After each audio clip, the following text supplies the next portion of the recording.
Ce dimanche 1er janvier, pour démarrer l'année, TF1 diffusait un documentaire exclusif sur Florent Pagny, retraçant sa vie et sa carrière.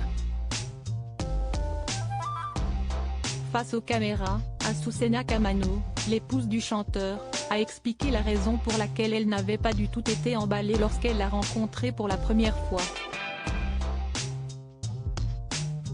Florent Pagny devait passer l'année 2022 sur les routes, pour sa tournée des 60 ans.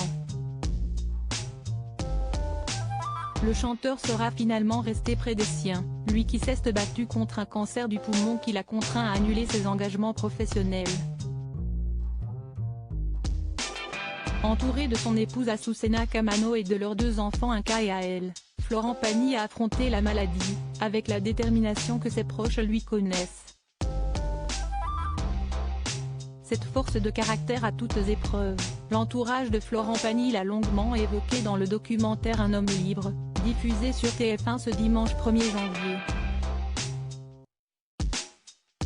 Une manière pour l'artiste de 61 ans de faire un bilan de sa vie et de sa carrière, racontée par ceux qui le connaissent le mieux, notamment ses amis proches, de Patrick Bruel à Camerade en passant par Pascal Obispo. Et comment évoquer Florent Pagny sans faire intervenir Azucena Camano, celle qui a tout changé dans sa vie.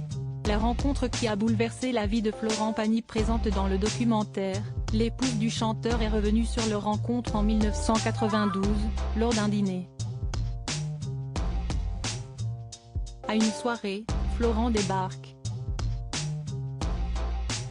Il avait plein d'accessoires très bizarres pour moi à cette époque-là. Il avait un chien improbable. Une voiture sublime mais tunée, revisitée. Je me suis dit qui peut faire un truc pareil dans une voiture comme ça. Je me suis présenté, et en me serrant la main il me l'a tiré.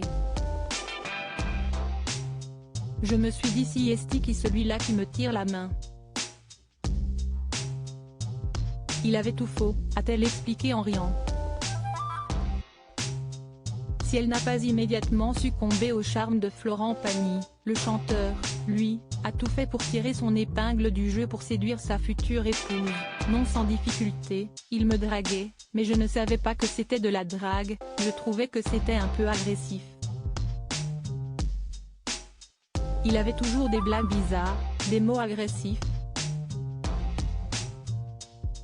J'ai réalisé que ce n'était pas de l'agression, c'était de la maladresse, de la timidité mal gérée.